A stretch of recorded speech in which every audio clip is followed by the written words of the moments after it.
avec un cancer du sein qui métastase. Il est venu pour un care palliatif.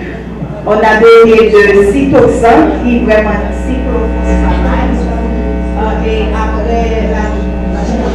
après l'effusion de la chimiothérapie, l'expérience, elle a des nausées et de vomissement.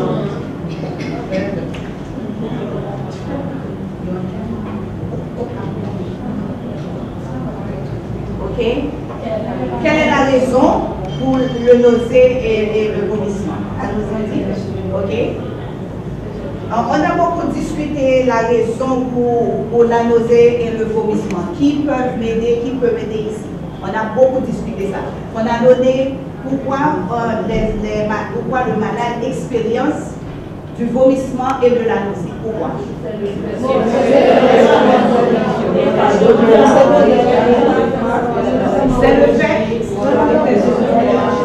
C'est l'effet secondaire, mais pas tellement l'effet secondaire.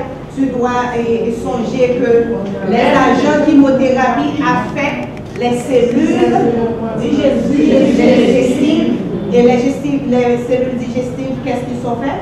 Ils sont à cause de vomissement. Oui, c'est vrai, les autres raisons, mais la vraie raison, c'est parce que la chimiothérapie affecte le système digestif. C'est ça. Et on a dit c'est ça.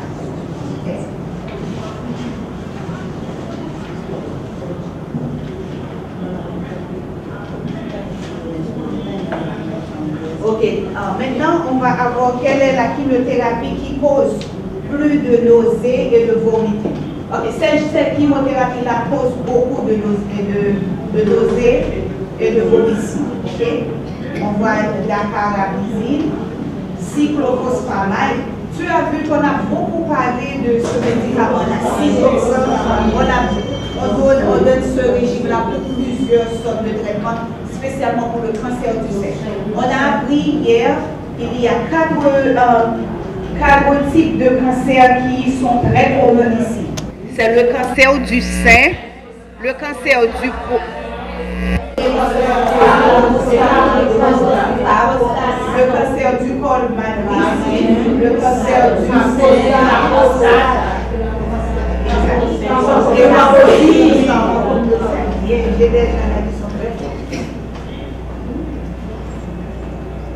et puis ces agents chimiothérapie, ces agents-là causent plus de vomissement et de nausées.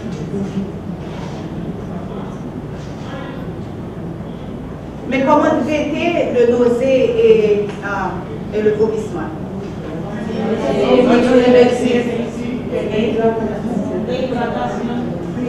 Antibiotiques. Quels sont les antibiotiques qu'on utilise toujours? Le Zofran, c'est le médicament la plus forte. C'est le plus bon médicament, spécialement pour les patients qui reçoivent la chimiothérapie. Les autres sont aussi bons, mais pas comme Zofran et Kajper. On n'a pas Kajper ici, mais Zofran, c'est vraiment important. Et le plus souvent, si les malades ne reçoivent pas la chimiothérapie, on donne le Zofran, ça ne va pas aider comme ils peuvent. Simplement pour les malades, les patients qui ont de la chirurgie, on donne une petite dose. Après, quand on donne le morphine. Mais si tu vas traiter vraiment le vomissement et la nausée, ce n'est pas la médication la meilleure si tu n'as pas de cancer. Le Zofran. Et puis, c'est une combinaison que, comme j'avais dit hier, pour vraiment la prémédication, pour empêcher la nausée et le vomissement. On doit donner une combinaison. Un seul médicament ne va pas le faire. Et comme vraiment, ces effets secondaires sont les pires, la nausée et le vomissement, les pires. Mais on peut l'éviter. On peut éviter ces effets secondaires. Mais c'est à nous les infirmières de les faire. Tu ne peux jamais, je vais me répéter encore, jamais administrer la chimiothérapie avant de donner ces agents. Très important. Tu peux tuer ton malade. comment prévenir la nausée et le vomissement. Qu'est-ce qu'on va faire? On va manger un peu exactement. Et puis, on doit donner les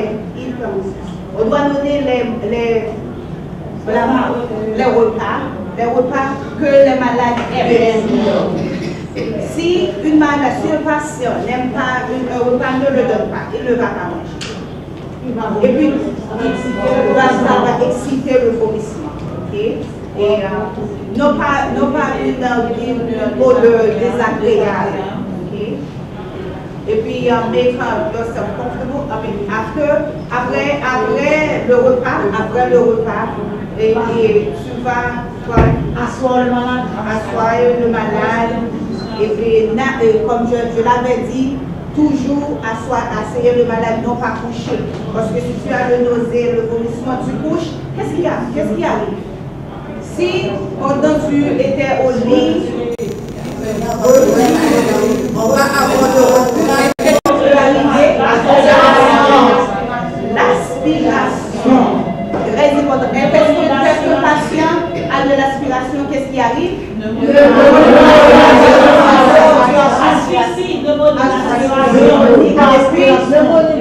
Et puis on peut perdre le malade. Avec l'aspiration, on peut mourir avec exactement, c'est ça. Je sais, j'ai déjà vu ça. Et ok, pour résumer, on a dit que ce malade-là, il avait l'expérience avec la nausée et le vomissement. Comme nous, les infirmières, il est vraiment important pour capable d'éviter la nausée et le vomissement avec les remèdes pharmacologiques et non pharmacologiques. Quels sont les types de choses qu'on peut faire non pharmacologiques? On peut parler avec le malade, on peut donner un petit thé, on peut faire. Okay. Si le malade a du vomissement, qu'est-ce qu'on va faire? On doit essayer de réhydrater le malade et puis tout bref. Tu vois, c'est pas moi qui le dis. C'est pas moi qui le dis, il est écrit. Très important, s'il vous plaît. La deuxième cas. Case. Ok, maintenant on a un garçon qui a cancer du prostate, qui métastase. Le plus souvent, quand on trouve le cancer du prostate, il est toujours en métastase. Qu'est-ce que c'est métastatique, métastase?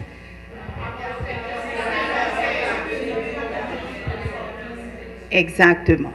Et il vient il dit qu'il a de maux de la tête. Et puis, quand tu as vu dans son dossier, tu as vu que le cancer va dans son cerveau. OK? Mais l'examen vraiment est bien. Les examens qu'on a dit unremarkable, l'examen qu'on a fait pour lui, except pour la maux de tête que le malade a, tout va bien, tout était bien. Mais comment on va traiter ce symptôme-là?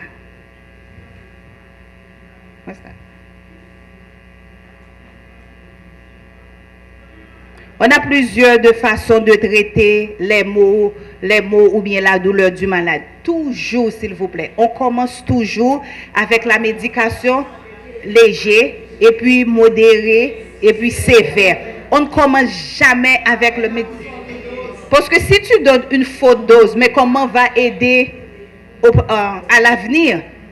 On doit commencer avec cette. Mais pour les malades, pour le patient qui a du cancer, le plus souvent, l'aspirine, le paracétamol ne peut rien faire. Spécialement pour un malade, un patient qui a de la métastase. Spécialement dans les os, quand on dit il y a de la métastase dans les os. Quels sont les différents types de douleurs? On avait. Ok, on a deux types de nociceptifs qui vont somatiques. Quelle est la douleur somatique? Qui c'est? Des muscles, des os. Exactement, on a de connective tissue. La douleur somatique, c'est la douleur qu'on expérience dans les os, dans les jointures, dans les connectifs et dans les muscles. Et puis la douleur viscérale, c'est dans les au-delà des organes. Et puis pour le neuropathique, on a de sympathétique et puis de exactement périphérie.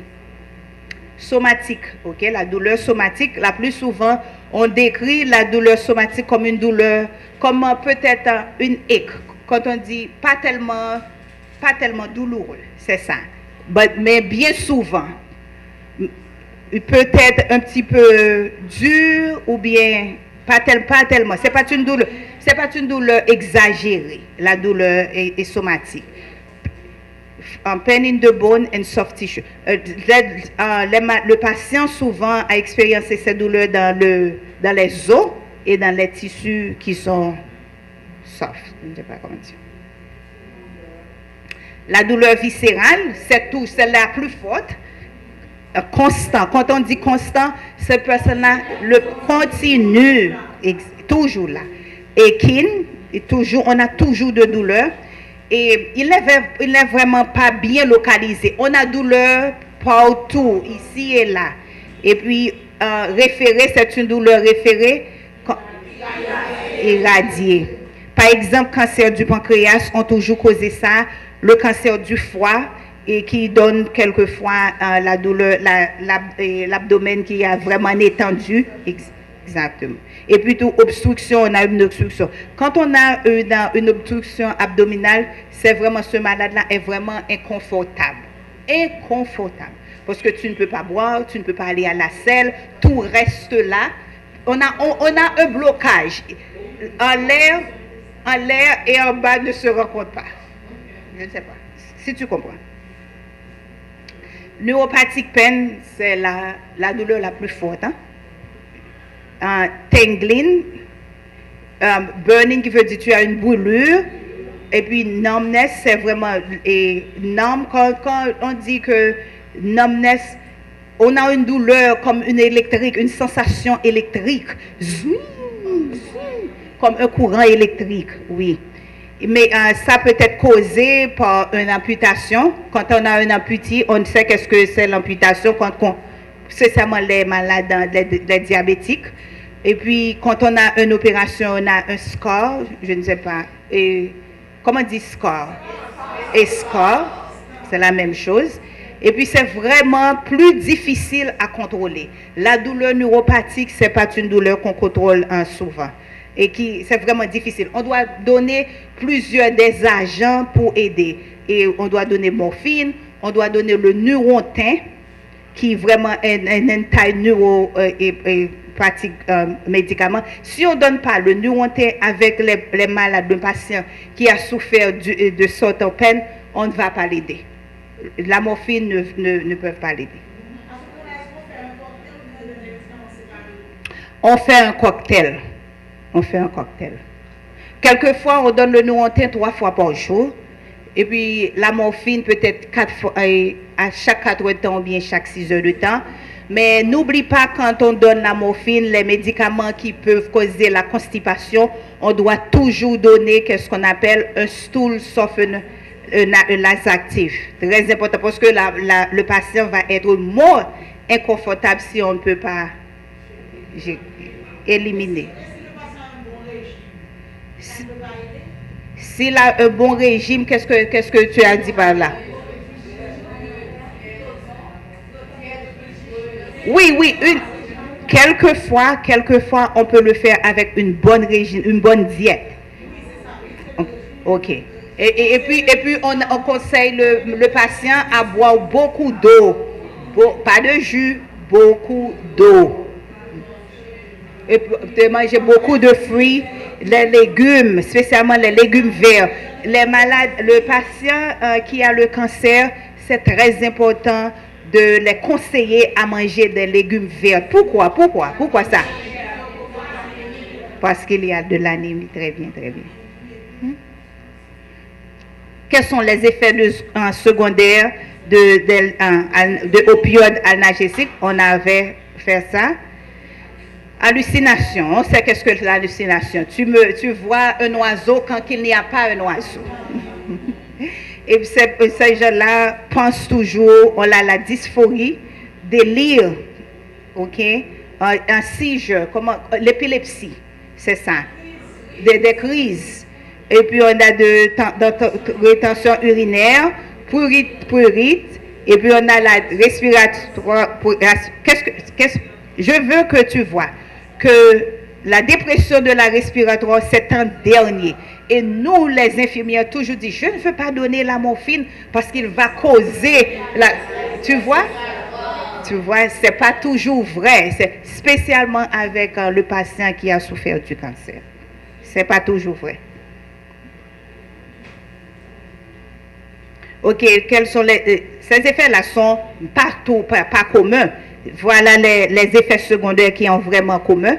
La constipation, c'est pour la raison qu'on a discuté beaucoup, on doit donner beaucoup d'eau, exactement. La bouche sèche, et c'est vraiment important de donner une petite vaseline pour humifier, exactement. De la nausée, la sédation, et puis la respiration. Quel est le management vraiment des effets secondaires? Qu'est-ce qu'on fait? Comment gérer les effets secondaires? Hold on.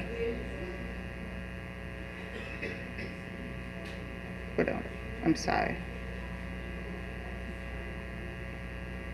Ok, pour chaque effet secondaire là, c'est ce qu'on dit qu'on peut faire.